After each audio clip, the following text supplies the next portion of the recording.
Muy buenos días a todos, bienvenidos a un nuevo video más. El día de hoy les voy a hablar sobre sepsis y la campaña de supervivencia en sepsis.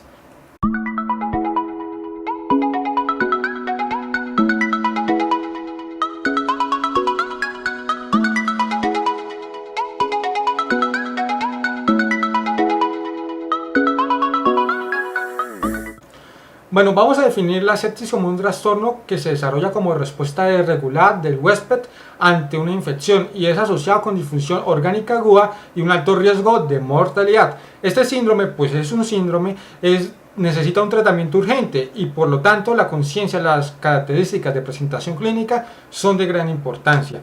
En cuanto a su epidemiología, la incidencia de sepsis es alta y la condición sigue siendo una de las principales causas de mortalidad a nivel mundial. Por lo tanto, la sepsis es un problema de salud pública y en Estados Unidos representa de 2 a 8 millones de muertes por año. Estas cifras pueden ser mayores.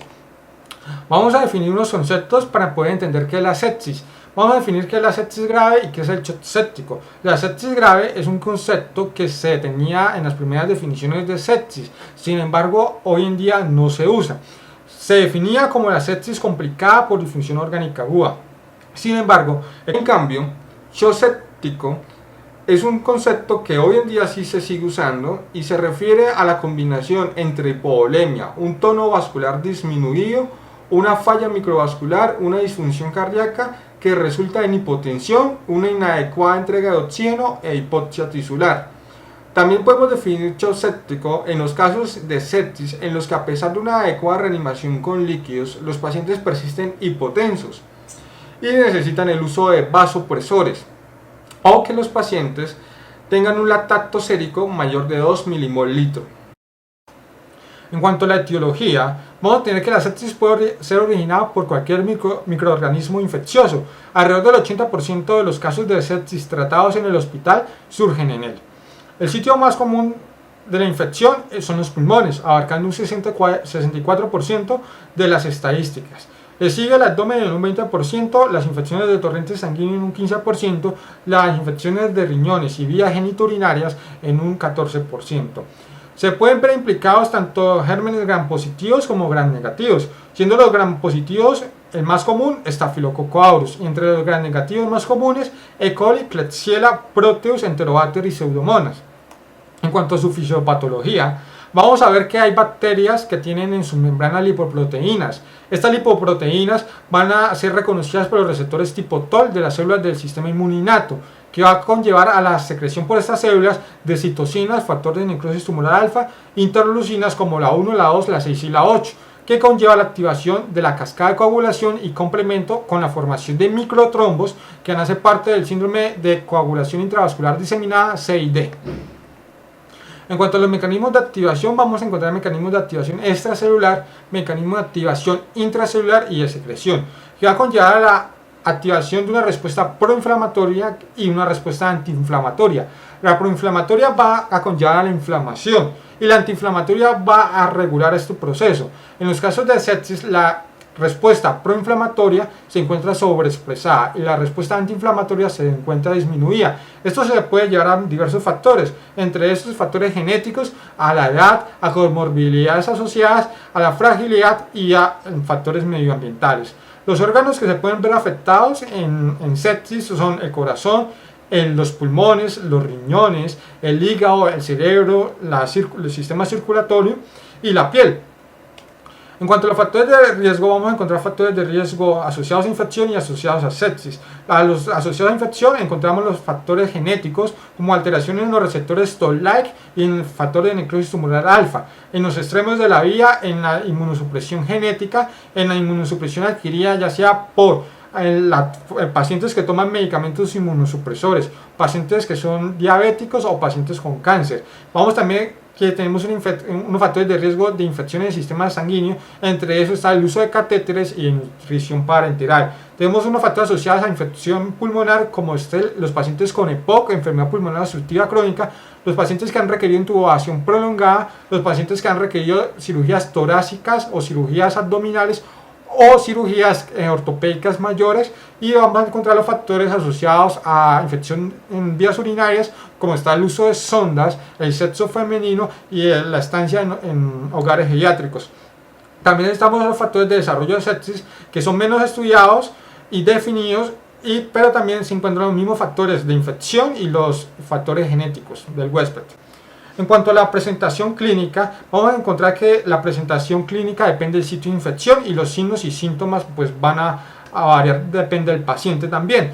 Entre los síntomas más comunes está el malestar general, la fiebre, aunque la hipotermia también puede ser un signo, la taquicardia, la taquipnea, el estado mental alterado, la hipotensión puede ser manifiesto de sepsis, como puede que no, y la presencia de hipotensión no permite ver la gravedad del cuadro. Vamos a encontrar el SIRS, que es el síndrome de respuesta inflamatoria sistémica, que la última definición consiste en una frecuencia respiratoria mayor de 22, un estado mental alterado y una presión sistólica menor de 90. Vamos a ver que el término de sepsis severa ya no se usa y que la definición de shock séptico se define como una tensión arterial sistólica menor de 90 o un lactato superior a 2 milimolitros después de una adecuada reanimación con líquidos. Vamos a encontrar esta escala que es el SOFA Score, que nos va a permitir evaluar la disfunción orgánica. Va a permitir evaluar tanto la respiración con la PAFI, la coagulación con el nivel de plaquetas, la función hepática con las bilirrubinas, la función cardiovascular con el nivel de tensión arterial, el sistema nervioso central con la escala de Glasgow y la parte renal con la creatinina. Va a puntaje 1 a 4, siendo 6 superior, habla de una falla orgánica múltiple. El manejo médico. El manejo de sepsis y shock séptico debe ser realizado de emergencia y es un conjunto de acciones que se deben tomar. Entre esas está la reanimación con líquidos, la toma de hemocultivos, laboratorios, inicio de antibióticos, solución de la causa y terapias avanzadas. La hora de oro es muy importante debido a que entre más rápido se actúe, menos son las posibles probabilidades de que el paciente muera. La reanimación inicial con fluidos. Se debe definir la inestabilidad hemodinámica en pacientes con hipotensión sistólica por debajo de 90, o una presión arterial media menor de 70, o una disminución de la presión arterial mayor de 40 desde el inicio, o un lactato mayor de 4 milimol/litro. En estos pacientes y en los pacientes con sepsis se debe hacer una reanimación con líquidos de manera urgente y priorizada. Debemos analizar 2 vías de gran calibre, preferiblemente 14 o 16, debido a que se van a pasar grandes cantidades de líquidos. No se deben administrar coloides en falla renal y mejorar la saturación venosa en las primeras 6 horas cambia los índices de mortalidad. Se deben administrar de 500 a 1000 cc de cristaloides o 500 cc de coloides en los primeros 30 minutos. Se debe tener en cuenta si el paciente tiene enfermedades cardiovasculares de base, pues la restricción de aporte hídrico en estos pacientes debe hacerse, debido a que puede ocasionar un edema pulmonar agudo. La tasa de infusión va a ser de 20 a 30 cc kilogramo de cristaloides, 250 a 500 cc en 30 minutos y ir mirando respuesta. Con el objetivo de mantener una diuresis mayor de 0.5 cc kilogramo hora, y los pacientes que persisten con una tensión arterial media inferior a 65 deben pasarse a unidad de cuidados intensivos e iniciarse el tratamiento vasopresor. Los objetivos de tensión arterial en urgencias van con una tensión arterial media entre 65 y 90. En la UCI una presión venosa central entre 8 y 12 milímetros de mercurio y en una saturación venosa mayor o igual del 70%, pues esto disminuye la morbimortalidad. En cuanto hay unas ciertas situaciones en las que debemos ser más agresivos o disminuir el aporte de líquidos, en las cuales debemos disminuir los aportes de líquidos en pacientes que empeoren la taquipnea o presenten desaturación, y en los pacientes en los que debemos aumentar la cantidad de líquidos, en los pacientes que tienen pérdidas evidentes de líquidos, que tienen sepsis de origen abdominal, que tienen fiebre, que tienen cambios en la piel o llenado capilar prolongado.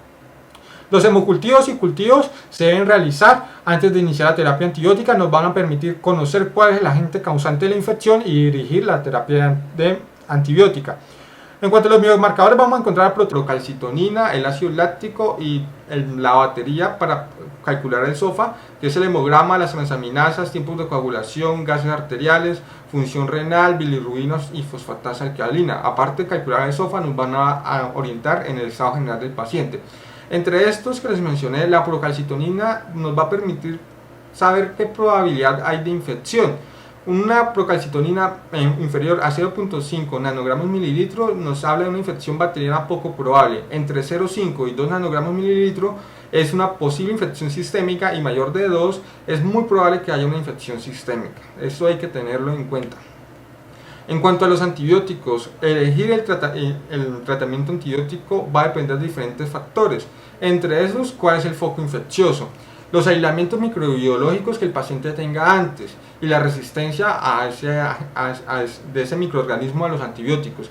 Si ha recibido tratamiento antibiótico recientemente, si se sospecha que es una infección adquirida en comunidad o no asociada a los cuidados sanitarios.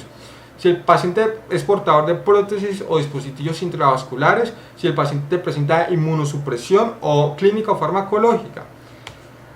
Hay diferentes esquemas dependiendo del sitio de origen pulmonar, pero en grandes medidas vamos a encontrar que los medicamentos que se usan se pueden usar para cubrimiento gram positivos, gram negativos y anaerobios.